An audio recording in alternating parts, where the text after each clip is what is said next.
Jace, we read yours last week, and now I pulled it again. And this is great because y'all might know that Andrea Gibson died this week. She was the Poet Laureate out in Colorado, for the state of Colorado, and looks like we heard from her last week, and it looks like we're hearing from her again. Yep. So you know how to use that microphone, so I do. Okay. This is my friend Jace.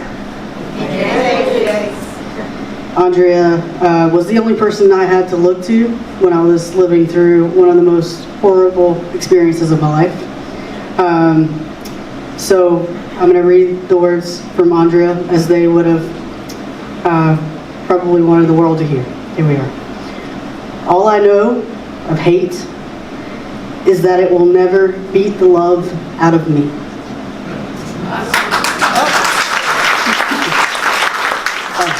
He has one on the back too. It's a twofer. If we have nothing but each other, we have so much. Amen. Thank you.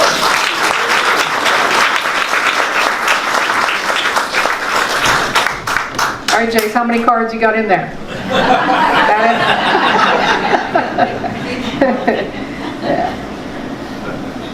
You know, even if you're a believer in synchronicity of that, Andrea just, like I said, passed, I think she had ovarian cancer. Is that right, Jace? Yes. And she was 49 years old.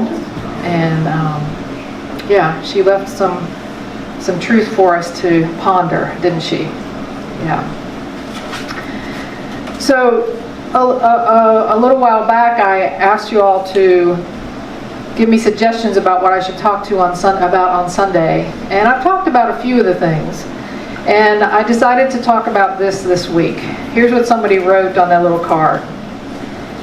They wanted me to talk about how to overcome the guilt of having to walk away from loved ones that are toxic. I hope that one isn't the... My face is, when we post this stuff to YouTube, they come up with the like you can pick from 3. And when you see that on YouTube, I'm usually like this, or like, I hope it's not that one. Anyway, guilt. It's such a debilitating emotion, isn't it? It's a debilitating emotion. And you know why? Is because here's the definition of guilt. It's to feel responsible and deserving of punishment. To feel responsible and deserving of punishment. Think about it in this context of having made the decision to walk away from family members who are toxic. And to feeling as if it's my responsibility, that somehow I'm doing something bad. And that I'm to blame for doing this. At once, I am the perpetrator, meaning I'm the one walking away, and I'm the victim because I'm the one feeling guilty. What an awful thing. What an awful thing to feel guilty about leaving family behind. It's a heavy thing. And that guilt is also about, I believe, feeling alone. Because we can feel alone. We have been in this family, maybe it's our birth family that we've decided to walk away from, or some of the people in that birth family, and it gives us a sense of loneliness. Because we grew up there. And now we're feeling lonely. We're like we're on the outside. Like we're on the outside, because one of the things that's so important to us is the idea of belonging. To belong. To belong somewhere has a strong resonance in us. We want to feel as if we're part of. And when we decide to say goodbye to a family member because of that toxic nature of it, we feel alone. And I think that loneliness also is what causes grief in us. We grieve that. Because it's something we want. We want to be close to that family. We want what maybe we think other people have. You know, we want that connection. We want that love, and so we grieve the loss of that. We grieve the loss of family. Listen, guilt is heavy. It's heavy, and so is grief. It's heavy, and so we walk around with these things, feeling as if we did something wrong and we're responsible, and we can't seem to make a good decision about it at all. It's heavy. It's heavy. So how do we navigate that? I mean, how do we navigate those feelings? How do we navigate that? You know what? It's real easy for somebody to say, listen, you just need to set it down. You just need to let it go. It's like I'm calling on letting it go. Like letting it go. Like, what do you mean, Paula? I mean, I don't think that's the approach that is most useful. To just sit down your baggage. That's what we want. We don't want to carry it. But just to tell somebody, oh, you need to let it go. Like that's a little righteous, I think, for my blood. That's a little righteous for that. I think that maybe as I went through this understanding of what this might be about is to think about guilt in a little bit of a different way. Is to allow myself to navigate these feelings and not just listen to somebody say, well, you need to put it down. You need to get it, in other words, you need to get over it already. Like that's useful, right? So I was thinking about guilt like this. When I feel guilty, I am deeply dissatisfied with myself. When I'm feeling good, I'm dissatisfied, I'm uncomfortable, I'm not happy with myself. And when I'm not guilty, when I don't feel guilty, then I'm deeply satisfied with myself. Like, how about if we start there? Like, not in judgment about it, but just, I'm either deeply satisfied, not feeling guilt, or when I feel guilty, I am deeply dissatisfied. See how that alleviates at least a little of the burden right out of the gate? It did for me as I thought about this. Not satisfied when I feel guilty, I'm not satisfied with myself because I've made a decision that put myself first. You feel that? When I make this kind of decision, I feel dissatisfied because I put myself first. And listen, I don't have to feel that way. That does not have to be the result of putting myself first. Are you hearing that? That does not have to be the result of putting myself first. Being satisfied with myself means that I make a decision to love myself. To love myself first. To decide to take care of myself. To put my wellness as a priority. See, already I was feeling more at ease thinking about this. Is there anything wrong with that? Isn't that something you tell your best friend? Like, put your wellness first. Like, your wellness comes first. It's got to come first. That's the first thing. Deciding that my well-being is the most important thing. Doesn't that sound luxurious? We don't always do that, do we? Treating myself with care and consideration and dignity and respect, my own self with that. Certainly in Matthew chapter 22 verse 39 we're familiar with, it says, love others as you love yourself. And you've probably heard ministers talk about, yes, you've got to love yourself before you can love the other. We don't take it seriously. We try to love the toxic people in our family, let's say, the family members who we feel toxic around, let's say. But maybe, just maybe, the reason that we understand guilt and feel guilt is because we don't love ourselves. We don't love ourselves enough to make ourselves a priority. It's hot up here. In that kind of guilt, we're not loving ourselves, are we? If we're feeling that tension, if we're feeling that heaviness, is that loving ourselves? I say no. And maybe this scripture could read this way: loving others begins with seeking wellness for yourself. Loving others begins with seeking wellness for yourself. That's the good news and the good news, which means it's all right here. It's all possible for me. That loving others begins with seeking wellness for myself. For myself. Well, I don't have a step-by-step for you. I wish I did. I wish I could teach you and tell you, oh, this is what you need to do. This work that I'm talking about is spiritual work. I was talking to Ellen about that before.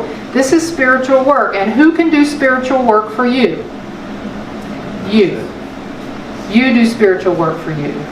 I reminded you last week when I was talking that I trust you. Like I trust you to take care of you.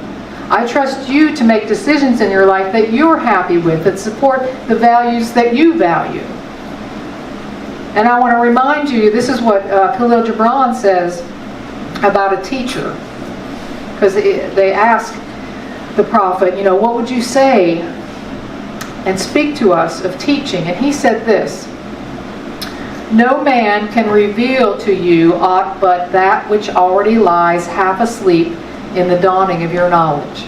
No one can reveal to you what is already available to you now.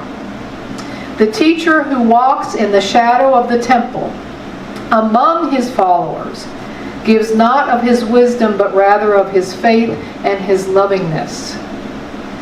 If he is indeed wise, he does not bid you enter the house of his wisdom, but rather leads you to the threshold of your own mind. Lead you to the threshold of your own heart. That's what I would humbly hope that I'm doing, is to lead you to the threshold of your own mind and heart. And from there, it's your spiritual work. And I trust in that unequivocally. Unequivocally. So,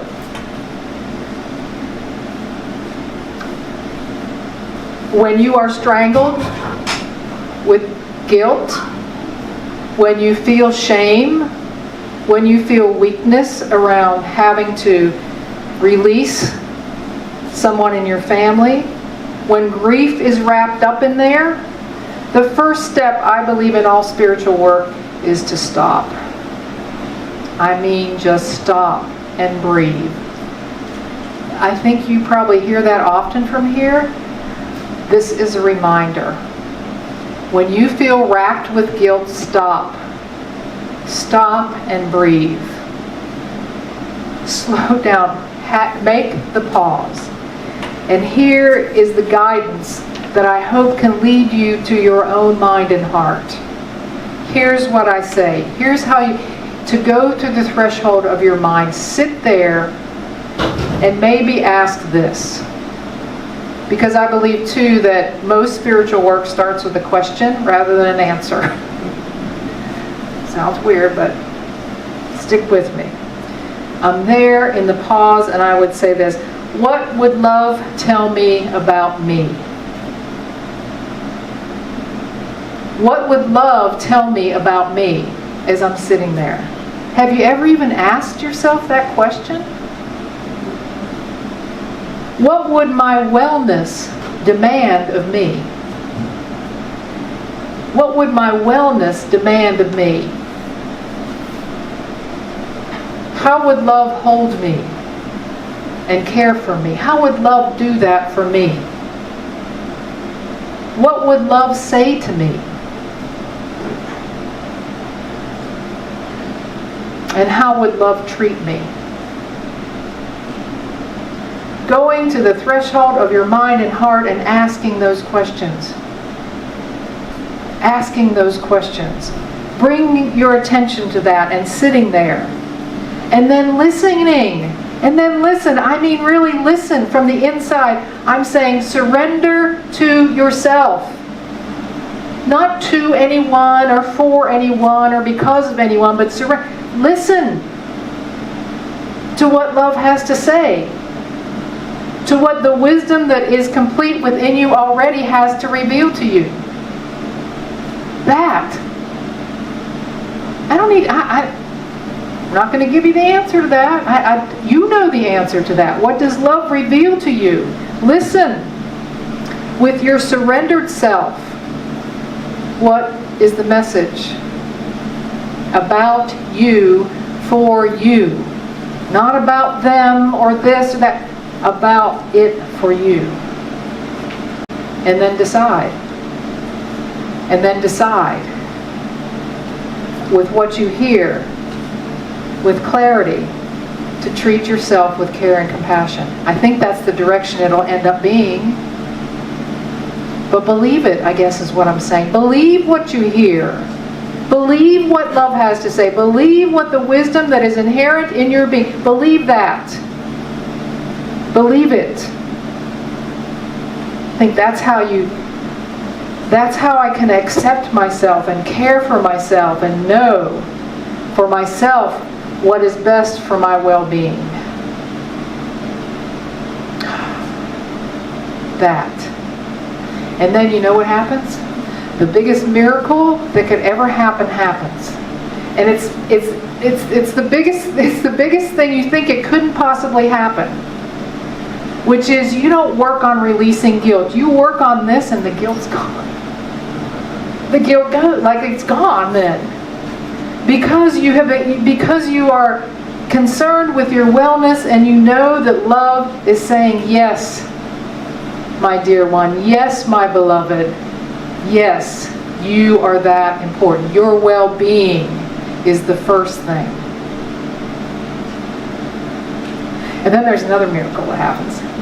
I was so excited that these miracles can happen. This is all we have to do. That is what we have to do. This is what is possible for us. This is our spiritual journey. And then the second miracle happens. And the second miracle is you begin to see those that are toxic to you, you begin to see them with how God sees them. Because your well-being is so manifest in you and your well-being is so grounded in you, and you are seeing the world through totally different eyes, that those folks that you thought were toxic, you can see the goodness in them. That doesn't mean you have to go see them. That doesn't mean you have to reconcile with them. That doesn't mean you have to spend Thanksgiving dinner with them. No, it means that you see them through your wellness differently than you ever have. And that, my friends, is a miracle. You think about some of those people now. I don't have to name any names. They're probably really close family members.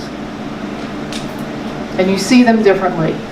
You see them differently. Because you've accepted yourself. Because your wellness has been first. Your vibration is totally different. Your guilt is gone. First miracle. And now you can see in a way that you haven't seen before.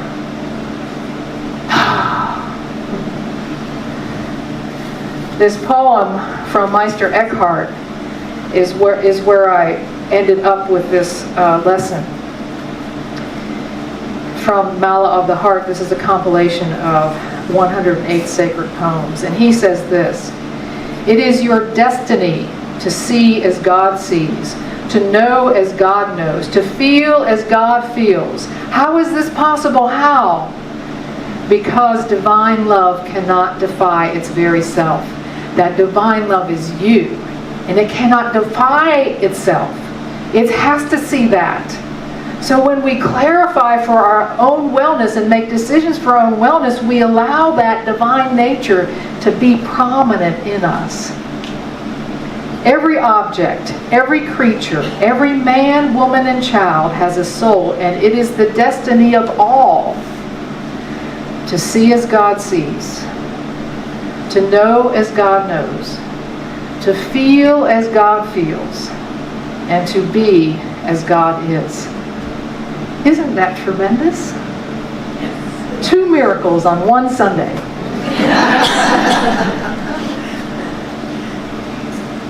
Guilt is heavy. Guilt is heavy. Grief is heavy.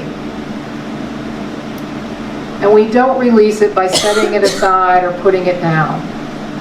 We release it, or it happens to be released when we make decisions for our own wellness. Being at peace and at ease with it, knowing that that is how, in the end, we will see as God sees, and know as God knows, and find joy as God is in our life. Yeah? So let's take a moment this morning and have a little meditation. Maybe just remembering those words, to see as God sees, to remind myself, to remind yourself, to make decisions, to ask in the heart of your heart, at the threshold of your mind, what is it that love would tell me? What is it that my wellness demands of me? For that is the start. That is the beginning of being able to love others as they are. My ability to do that is bound inextricably to the wellness that I give to myself. So breathing in and breathing out for a few moments this morning together.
Today has been a